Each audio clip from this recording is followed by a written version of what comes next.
آپ Peoples party سے کیا دیکھ رہی ہیں؟ وہ تو الٹی گنتی کی بات کر رہے ہیں بلاول بھٹو زرداری صاحب، تو یہ معاملات کیسے چلیں گے؟ تو آپ کی تو بڑی حمایتی جماعت آپ کے خلاف ہو رہی ہے اب تو۔ بلاول بھٹو صاحب سے ذرا یہ پوچھ لیں کہ ان کو گنتی آتی بھی ہے؟ گنتی کا ورڈ جب شروع ہوتا ہے تو ان سے پہلے پوچھیں کہ 1 2 3 4 انہیں بولنا بھی آتا ہے؟ اور الٹی کی تو بعد میں بات کریں گے کہ وہ الٹی شروع کریں گے گنتی کو۔ تو دوسری بات یہ کہ اگر الٹی گنتی شروع کی تو ہم سیدھی گنتی شروع کر لیتے ہیں۔ نمبر 1 پر پھر صدر صاحب آ جائیں گے، نمبر 2 پہ پھر ان کے دونوں گورنرز بھی آ جاتے ہیں 2 3 نمبر پر۔ تو گنتیاں جب شروع ہوا کرتی ہیں تو وہ تو خیر ٹک ٹاک کر رہے تھے، میں حال میں وہ آج کل ٹک ٹاکس بناتے ہیں تو ان کو ٹک ٹاک بنانے کا شوق ہوا ہے، وہ تو ویسے ٹک ٹاک کر رہے تھے۔ تو ٹک گھڑی کی جو ہے وہ جب اگر بجنے شروع ہو گئی تو پھر پیپلز پارٹی کو بھی بہت نقصانات برداشت کرنے پڑیں گے۔ تو باقی یہی تھا کہ الیکشنز میں یہ ایسی باتیں ہوتی رہتی ہیں، الیکشن کے بعد سب اچھے بچے بن جاتے ہیں۔ اچھا، آپ نے تو جس انداز میں بات کی ہے بڑی انٹرسٹنگ ہے، لیکن بہرحال مہنگائی ہے، پیٹرول کی قیمتوں کا جو الزام ہے وہ تو پیپلز پارٹی بھی آپ پر ہی ڈال رہی ہے، اس کی ذمہ داری بھی آپ پر ہی ہے کیونکہ حکومت آپ کی ہے۔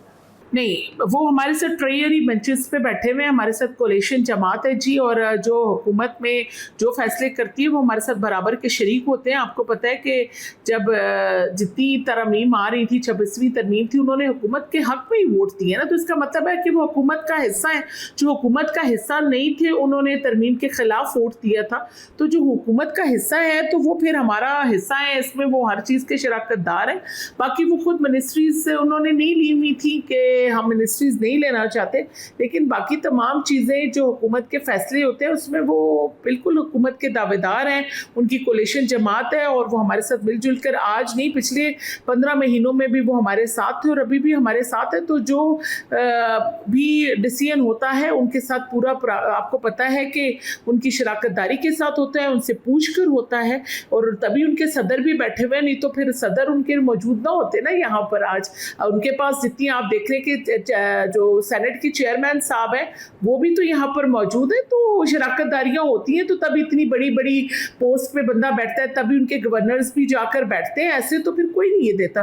کشمیر کا آپ الیکشن تو ابھی آیا ہے جی، آپ سکردو اور گلگت بلتستان میں جب یہ لوگ جیتے ہیں تو ہم لوگوں نے ان کو جیت دی ہے، لیکن اب یہ تو نہ کرے نا کہ انوکھا لاڈلا کھیلن کو مانگے چاند۔ اب یہ بات تو نہیں ہے نا، کوئی گھر کی بات تو نہیں ہے کہ مجھے یہ بھی پسند ہے تو مجھے یہ بھی لے دے۔ ماشاء اللہ تعالیٰ وہ جس لیڈر کے بیٹے ہیں محترمہ بینظیر بھٹو صاحبہ، بڑی زیرک سیاستدان تھی، وہ تو ان کے بیٹے، اور میں ان سے تو بڑی اچھی ایکسپیکٹیشنز رکھ رہی تھی کہ وہ ماشاءاللہ ایک اچھے لیڈر ثابت ہوں گے پاکستان کے لیے۔ لیکن جو ان کی باتیں چل رہی تھی اور وہ بار بار مریم نواز پہ جو تنقید کر رہے تھے اور نواز شریف صاحب پر، تو میاں صاحب نے بڑے مزے سے ان کو اپنا برخودار کہہ کے پکارا، اور میڈم اگر پنجاب میں کام کر رہی ہیں تو پنجاب کا کام دکھتا ہے۔ میں گئی تھی پچھلے دنوں سندھ میں، میرا منسٹری کا ایک وزٹ تھا، تو اپنے منسٹریل وزٹ میں جب گئی تو میں نے تمام ماشاءاللہ ادھر کا انفراسٹرکچر دیکھا۔ میں اندرون سندھ بھی گئی تھی، میں قلندر بادشاہ کے درگاہ میں گئی، تو میں شہباز قلندر جب جا رہی تھی تو میں نے سارا انفراسٹرکچر بھی دیکھا ہے، جو حالات وہاں پر ہیں، اور جو دودھ کی اور شہد کی نہریں وہاں پر بہہ رہی ہیں ان سے بھی ہم واقف ہیں۔ اور آپ دیکھ لیں کہ جیسے اب پنجاب کی باؤنڈریز میں سندھ سے پنجاب میں داخل ہوئی تو میں حیران ہو گئی کہ واقعی میں ایک لگ رہا تھا کہ میں کسی فورن کسی کنٹری میں داخل ہو گئی ہوں۔ وہاں پہ ستھرا پنجاب کا آپ کا جو پروجیکٹ ہے وہ دیکھیں میڈم نے کتنا اچھا سٹارٹ کیا ہے۔ تو پتہ نہیں ان کو یہ کیوں دکھ ہوتا رہتا ہے کہ وہ جی ہر جگہ ان کی تصویر لگی ہوئی ہے۔ دیکھیں یار، وہ کام کری ہے، آپ لوگوں کی بھی تصویریں سندھ میں جگہ جگہ لگی ہوئی ہیں، ہم نے تو کبھی نہیں کہا کہ آپ نے یہ تصویریں کیوں لگائی ہیں۔ آپ لوگ بھی کئی ناموں سے ہاسپٹلز بھی بنائے ہیں، ہمیں خوشی ہوتی ہے، ہم تو محترمہ شہید کے نام سے جو چیز بنتی ہے ہم تو اس میں خوشی محسوس کرتے ہیں۔ تو جو چیزیں پاکستان کی معیشت کو بہتر کرنے کے لیے، اس کا انفراسٹرکچر بہتر کرنے کے لیے، ہیلتھ سسٹم کو بہتر کرنے کے لیے، ایجوکیشن کو مزید بہتر کرنے کے لیے جو انیشیٹیوز مریم نواز صاحبہ لے رہی ہیں، جو پنک پائکس بچیوں کو دیے، الیکٹرک بسز، ان کے انیشیٹیوز پہ اپنا گھر اپنی چھت ڈھی رانی جیسا پروجیکٹ، تو ان پہ خوش ہونا چاہیے، ہم ان کو مبارکباد پیش کرتے ہیں، اور باقی ہمارے ہاں دروازے ہر ایک کے لیے کھلے ہیں جی۔ اچھا، آپ نے کہا کہ دھرتی ماں بہتر کے حوالے سے جو بھی وہ کوئی کہتا ہے تو اچھی بات ہے، تو محسن نقوی صاحب نے بھی یہی بات کی ہے کہ نئے انتظامی یونٹس ہونے چاہیے، وہ چاہے اس کو صوبے کے نام دیں یا کوئی نام بھی دے دیں۔ تو آپ کیا کہتے ہیں؟ مسلم لیگ نواز آپ کی جماعت کیا سوچ رہی ہے؟ آپ کے ساتھی ارکان اسمبلی اور پارلیمنٹ کیا کہہ رہے ہیں اس میں؟